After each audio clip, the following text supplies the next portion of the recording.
नमस्कार, आपका स्वागत है फिर से ध्वनि परिवर्तन की चर्चा। आज हम करेंगे ध्वनि यानी आवाज, साउंड, लय, नाद, इन सभी चीजों से यह बात जानी जाती है। ओंकार प्रधान रूप तेरा नाद ब्रह्म प्रकट हो जाता वाणी से, ध्वनि से निरंतर। ध्वनि से अक्षर निकलता है, अक्षर से शब्द रूप मिल जाता है, शब्द का आकार आ जाता है।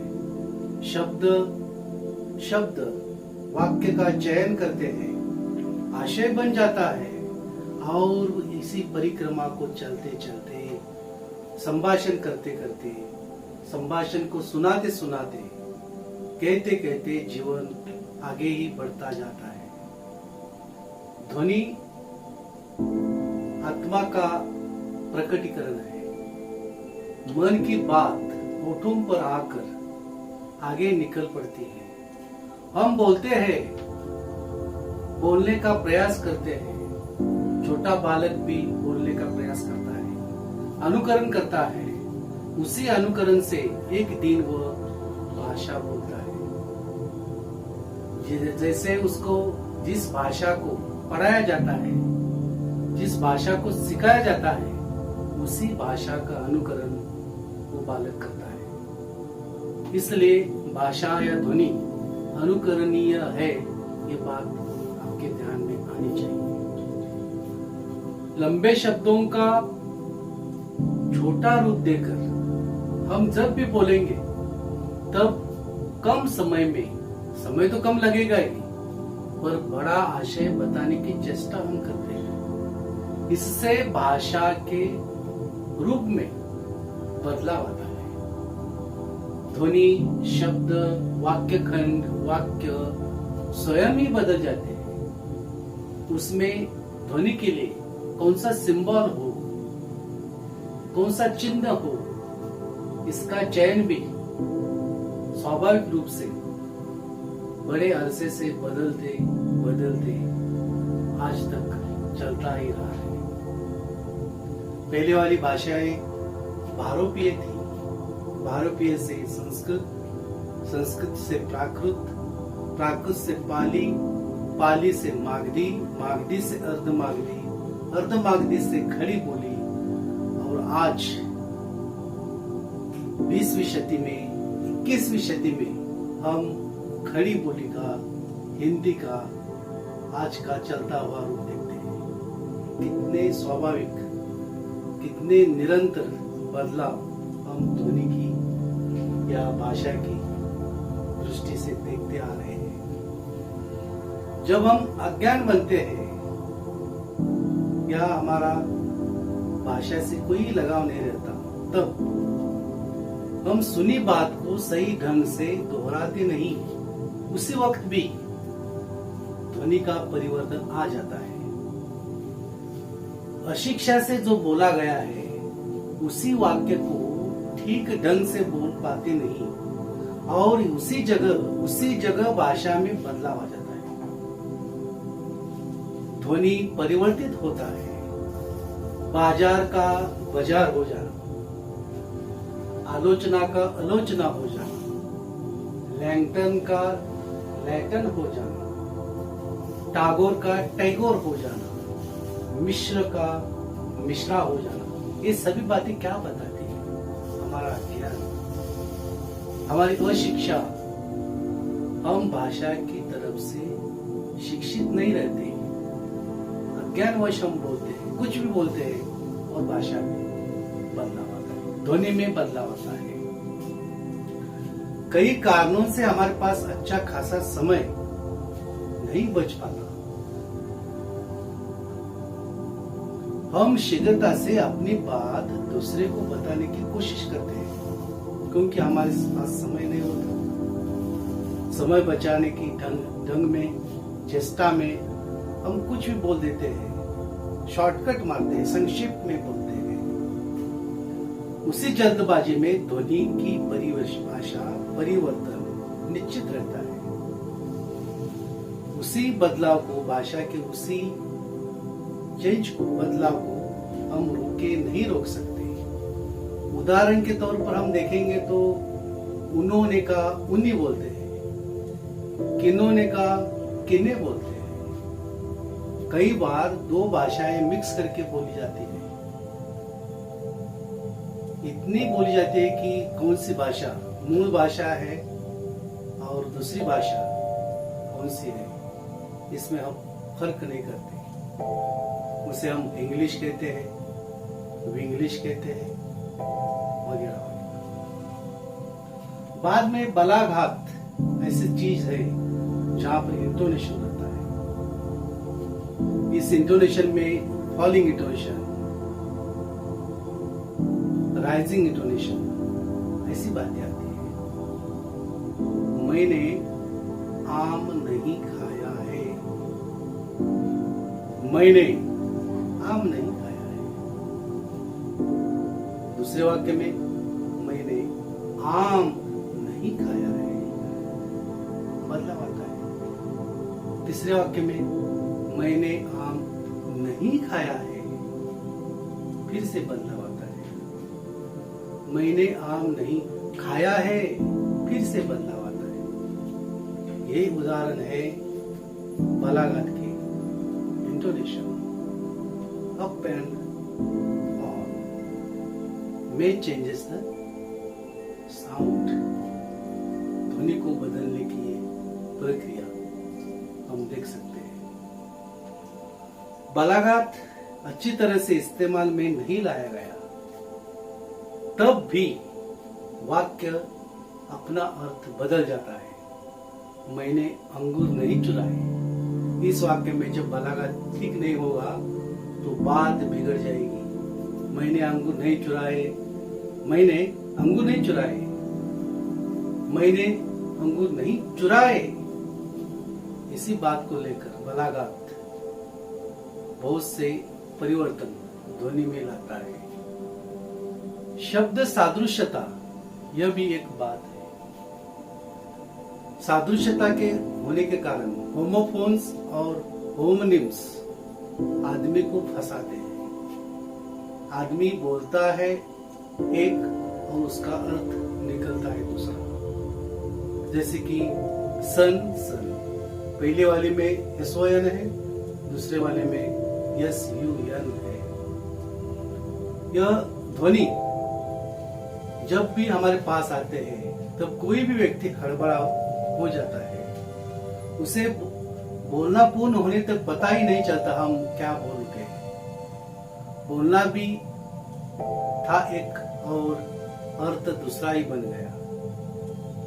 शब्द की पहचान यहाँ पर अपूर्ण रहने से निश्चित ही ध्वनि परिवर्तन हो जाता है। पिंगला, एड़ा। पिंगला जब भी बोलते हैं उसी के साथ हम एड़ा भी बोलते हैं, या देहाती, शहराती ऐसा ही बोलते हैं। जब भी किसी शब्द के संपर्क में हम आ जाते हैं उसे संलग्न शब्द भी हम बोल उठते हैं जिसकी कोई जरूरत नहीं होती। बाद में हम देखेंगे कि भावावेश ऐसी बात है जहां पर ध्वनि का परिवर्तन निश्चित है। भावावेश में मनुष्य भावनावश होकर, इमोशंस को लेकर जब भी बोलने की कोशिश करता है, चेष्टा करता है, तब भी वो भाषा को बदल देता है। चाचा का चच्चू हो जाता है, बच्चा का बच्चू हो जाता है, चंद्रा का चंद्रू हो जाता है और आबा का आबू भी हो जाता है। इसी भावावेश को भी हम ध्वनि परिवर्तन का एक कारण मान सकते हैं। भौगोलिक परिवेश भी हमारे ध्वनि परिवर्तन के लिए और एक कारण है। भाषा का बदलाव भौगोलिक परिवेश हो जाता है। जब भी स्थान बदलता है, परिवेश बदल जाता है, तब भी भाषा अपने बदलाव से दूर नहीं रहती। भौगोलिक परिवेश जब भी बदल जाता है तब ध्वनि परिवर्तन का होना स्वाभाविक हो जाता है। उच्चारण में भिन्नता आती है। जब भूभाग बदल जाता है तब सिंधी का हिंदी हो जाना, सिंधिया का इंडिया हो जाना, सप्ताह का हफ्ता हो जाना कोई बड़ी बात नहीं है। आप जानते ही होंगे कि हमारे वेश में या परिवेश में जब भी लोग स्थल को बदल देते हैं, दूसरे स्थान पर चले जाते हैं, किसी कारणवश अपनी उपजीविका के लिए जाते हैं, तब नया परिवेश, नई भाषा बोलने वाले, नए चिन्ह वाले, नए लिपियां वाले लोग उनके संपर्क में आ जाते हैं और एक नई भाषा दोनों के मिलन से हमारे सामने आ जाती है और एक नई भाषा जन्म लेती है। इसी से भी हम ध्वनि का परिवर्तन या भाषा का परिवर्तन कह सकते हैं। सामाजिक और राजनीतिक परिवेश भी भाषा को बदलने में और राजनीतिक परिवेश भी भाषा को बदल देता है। जो भी राज्य करता है वो अपने लिपि का, अपने ध्वनियों का इस्तेमाल करने की सूचना देता है, हुक्म करता है। सामाजिकता जैसी हो वैसे भी ध्वनि में परिवर्तन आना स्वाभाविक है। जैसा समाज, जैसे बोलने की विधियां, वैसे भी ध्वनियों में बदल होना, भाषा का बदल जाना तय रहता है। भारतीय परिवेश में बहुत सी भाषाएं क्यों पैदा हुई? क्योंकि आक्रामक आए, नए लोग शतकों से आ रहे हैं और उनका मिलाप पहले वाले लोगों से होता रहा और एक नई भाषा को जन्म लेने की अनुमति देता रहा। इससे ध्वनि का बदलाव भारत जैसे बदलते हुए परिवेश को नए नए रूप में हम देख सकते हैं।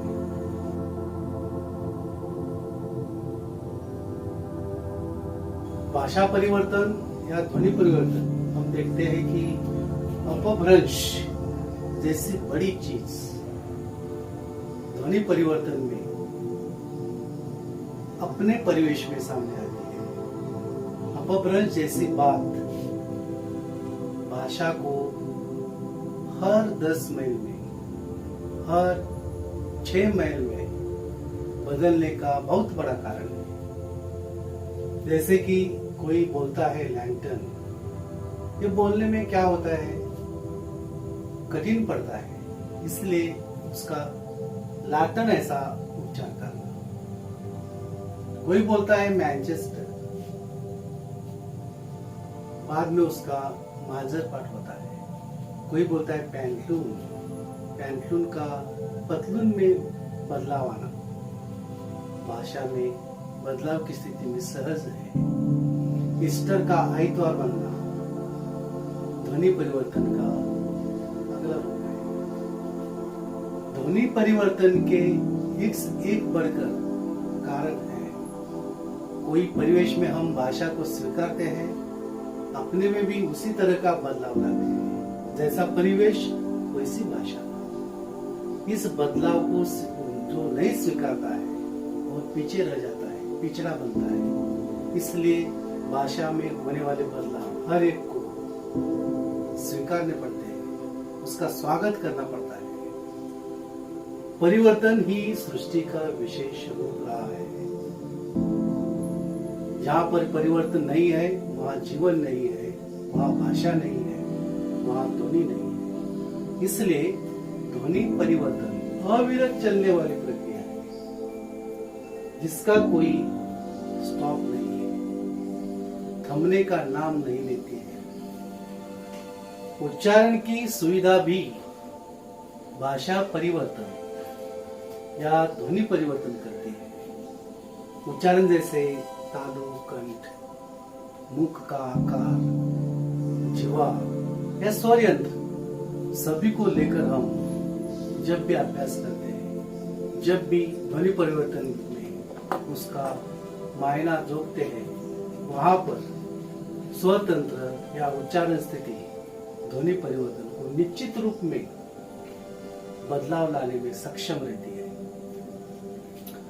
भाषा कालक्रम और व्यक्ति विशिष्ट के अनुसार बदलती है।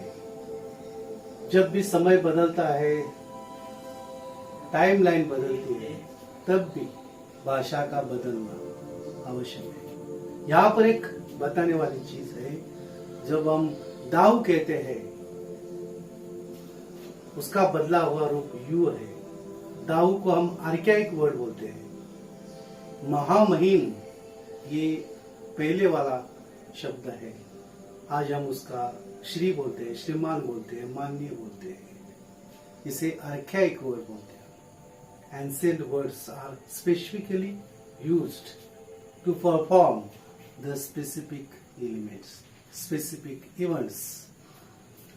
कठिन ध्वनि छोड़कर हम उच्चारण में सहज जो भी शब्द रहता है उसको अपनाते हैं। इस अपनेपन को, सहज शब्द को हम ध्वनि परिवर्तन में परिभाषित कर सकते हैं। हम इंटरनेट नहीं बोलते, हम नेट बोलते हैं। नेट बोलने में सहज है, इंटरनेट बोलने में बहुत ऊर्जा लगती है या कठिनाई का सामना करना है। रिचार्ज, हम चार्ज है क्या बोलते हैं। कठिन ध्वनि छोड़ना, सहज शब्दों को उच्चारना, नई ध्वनि को जोड़कर उच्चारण करना, यह भी कहने वाली बात है। नए उच्चारण जैसे मिड कैप, माइक्रो कैप जैसे शब्द है, वहां पर काट छाट कर एब्रिविएशन को लेकर हम जब भी उदाहरण लेते हैं, मोटर और होटल, हम उसका संक्षेप करते हैं मोटेल। मोटेल जैसी कोई बात नहीं रहती है, फिर भी हम मोटर और होटल को जोड़कर कंपोज करके ध्वनि का बदलाव सामने लाते हैं। ध्वनि को काट छाट कर छोटा करना, यह भी बड़ी बात है, जहां पर भाषा परिवर्तन उचित है। अनुकरण की पूर्णता, जब अनुकरण पूरा होता है, अनुकरण को सही मायने में बोलने वाला व्यक्ति अपनाता है। जब यह अनुकरण अपूर्ण रह जाएगा तब भाषा में बदलाव निश्चित रहता है। इसलिए अनुकरणीय शब्द शिक्षकों ने विद्यार्थियों के सामने अच्छी तरह से रखना होता है। विभिन्न भाषाओं को लेकर भी ध्वनि में परिवर्तन आ जाता है, भाषा में परिवर्तन आ जाता है। इसमें से संस्कृत का संसर्ग हिंदी को होना, अंग्रेजी का अरेबिक के साथ आना, पर्शियन शब्दों के साथ आना, हिंदी का मराठी के साथ आ जाना।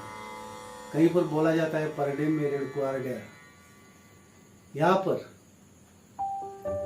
यह भाषा मराठी भी नहीं है और हिंदी भी नहीं है। परडे में रेड़कुआर डेरा, यहाँ पर स्टाइल बोली है हिंदी की, फिर भी यह मराठी शब्द है और हिंदी की स्टाइल में बोले गए। यह संसर्ग है।